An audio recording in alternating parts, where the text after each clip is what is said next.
Hello అండి, నేను doctor Nitin Reddy, consultant physician and diabetologist at Renova hospitals Kompally. So ఈరోజు నేను డైట్ ఇన్ డయాబెటీస్ గురించి మాట్లాడదాం అనుకున్నానండి. సో చాలామంది కామన్గా డయాబెటీస్ అనేది మనం చాలా కామన్గా చూస్తున్నాం ఈ మధ్య కాలంలో. ఆల్మోస్ట్ యంగ్ ఏజ్ నుంచి ఓల్డ్ ఏజ్ చాలామంది సఫర్ అవుతున్నారు. సో ఇలాంటి డయాబెటీస్లో ఉన్న వాళ్ళకి or pre diabetes border line షుగర్లో ఉన్న వాళ్ళకి ఎలాంటి డైట్ ఫాలో అవ్వాలి? సో ఫస్ట్ థింగ్ అండి, మన షుగర్లో తెలుసుకోవాల్సింది ఏంటంటే పోర్షన్ మీల్ ఈజ్ ఇంపార్టెంట్ అండి. వాట్ ఎవర్ యూ ఈట్, అంటే even if you eat carbohydrates, కొంచెం కార్బోహైడ్రేట్ ఎక్కువ ఉన్న ఫుడ్లో కూడా మనం పోర్షన్డ్ మీల్ అంటే ఎంత తినాలి తెలుసుకొని క్యాల్కులేట్ చేసుకుని తినడం ఫస్ట్ థింగ్ అండి, చాలా ఇంపార్టెంట్. సో ఇంకొకటి ఏ రకాలమైన ఫుడ్ తినాలి. ఫస్ట్ థింగ్ మీరు ఏదైనా ఫుడ్లో 3 రకాలు ఉంటాయండి. కార్బోహైడ్రేట్స్ ఉంటాయి, ప్రోటీన్స్ ఉంటాయి అండ్ ఫ్యాట్స్ ఉంటాయి. సో దీంట్లో మన ప్రోటీన్స్ అనేది మ్యాక్సిమం కంటెంట్లో ఉండాలి. ప్రోటీన్ ఫుడ్ అనేది చాలా ఇంపార్టెంట్.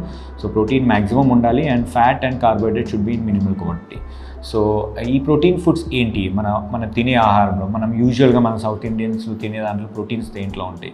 సో మన ప్రోటీన్స్ అంటే కూరల్లో ఉంటాయి. సో మనం తినే వెజ్ కానీ చికెన్ కానీ, వెజ్ అంటే సో ఆకుకూరలు, పప్పులు, మన సోయా, పనీర్. సో ఇది వెజ్ ఫుడ్లో కామన్గా ఇవి చాలా ఎక్కువ ఉంటాయి. సో ఇలాంటి కర్రీస్ అనేది కొంచెం క్వాంటిటీ ఎక్కువ తినాలి. అండ్ నాన్ వెజ్ ఫుడ్లో ఎక్కువ ఉంటుందంటే ఎగ్ కానీ, చికెన్ కానీ, ఫిష్. సో ఈవెన్ రెడ్ మీట్లో అప్పుడప్పుడు తిన్నా కూడా. సో ఏంటంటే కర్రీస్ చికెన్, ఫిష్లో కనుక హై ప్రోటీన్స్ ఉంటాయి. సో ఇలాంటి ఫుడ్స్ కనుక మనం ఎక్కువ తీసుకుంటే ఏంటంటే సో ఇవి ప్రోటీన్ ఫుడ్స్ అనేది సో ఈజీగా డైజెస్ట్ కూడా కావండి. సో ఈజీగా డైజెస్ట్ కావు కాబట్టి సో మనకి ఎక్కువ ఆకలి ఇయ్యదు. సో అందుకే ఈ క్వాంటిటీ ఎక్కువ తింటే మనం ఎక్కువ తినేది కూడా తక్కువ తింటాం. సో అందుకే ఎనర్జీ కూడా ఎక్కువ ఇస్తుంది అండ్ షుగర్ కూడా ఎక్కువ పెరిగే ఛాన్సెస్ ఉండవు. సో అందుకే మనం తినే ఆహారంలో ఫస్ట్ మనం ప్రోటీన్స్ దేంట్లో ఉంటాయి, ఏ ఫుడ్లో ప్రోటీన్ ఉంది అది మ్యాక్సిమం తినేటట్టు చూడండి. ఎనీ ఫుడ్ మీల్ మనం ఎక్కడైనా ఫుడ్ తిన్నా కూడా ఆ ప్రోటీన్స్ సెలెక్ట్ చేసుకొని కొంచెం ఎక్కువ తినేటట్టు చూసుకోవాలి. ఇది కంపేర్ టు మళ్ళీ కార్బోహైడ్రేట్స్ ఎంత తినాలి అంటే మనము ప్రతి మీల్లో అండి, ఇప్పుడు మనం బ్రేక్ఫాస్ట్ తీసుకున్నా, లంచ్ తీసుకున్నా, డిన్నర్ తీసుకున్నా, సో ఈ ప్రతి దాంట్లో మనము ప్రోటీన్స్ యాడ్ చేసి తీసుకోవాలి. Let's say you having breakfast. మన బ్రేక్ఫాస్ట్లో మామూలుగా సౌత్ ఇండియన్ ఇడ్లీస్, దోసాస్ ఇట్లాంటివి తింటూ ఉంటాం. సో దాంట్లో నేను ఏది ప్రోటీన్ తీసుకోవాలంటే add 1 egg.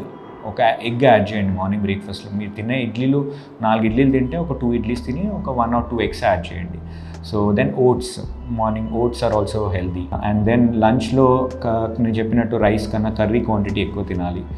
And night time ఒకవేళ మీరు రోటీ సెలెక్ట్ చేసుకుంటే రోటీ క్వాంటిటీ తగ్గించి కర్రీ అనేది ఎక్కువ తినాలి. సో ఇలాంటి డైట్ మనం సెలెక్షన్ అనేది చాలా ఇంపార్టెంట్. సో ఇవి కాకుండా ఇంకా కొన్ని what fruits are healthy in diabetes. So డయాబెటీస్లో అండి మనకి కొన్ని ఫ్రూట్స్ చూసుకోవాలి. అన్ని ఫ్రూట్స్ తినలేము. లో గ్లైసెమిక్ ఇండెక్స్ ఉన్న ఫ్రూట్స్ మెయిన్ థింగ్ అండి apple. So apple, oranges, kiwi, berries, peaches, so and జాంపండు. సో ఈ 5-6 ఫ్రూట్స్ అనేది లో గ్లైసెమిక్ ఇండెక్స్ ఉన్న ఫ్రూట్స్ అండి. సో ఇలాంటి ఫ్రూట్స్ మనము ఏదైనా ఒక ఫ్రూట్స్, మళ్ళీ 2 ఫ్రూట్స్ తినకుండా ఏదైనా 1 fruit you select per day and have every day. ఈ ఫ్రూట్స్ ఖచ్చితంగా మనకి వేరే విటమిన్స్ చాలా ఇంపార్టెంట్ డయాబెటీస్లో. విటమిన్ సి, విటమిన్ ఈ ఇట్లాంటి ఫ్రూట్స్ చాలా ఎక్కువ ఉంటాయి. సో అందుకే ఇలాంటి ఫ్రూట్స్ ఎవ్రీడే చూస్ చేసుకొని అండ్ ఈ డైట్ అనేది మనం స్ట్రిక్ట్గా ఎవ్రీడే మానిటర్ చేసుకుంటూ ఉంటే ఖచ్చితంగా మనం షుగర్ కంట్రోల్లో పెట్టుకోవచ్చు అండి. Along with this physical activity కూడా ఈక్వల్లీ ఇంపార్టెంట్.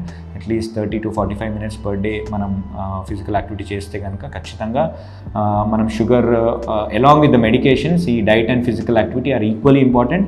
సో అందుకే మనం ఖచ్చితంగా portioned meal, calculate and eat.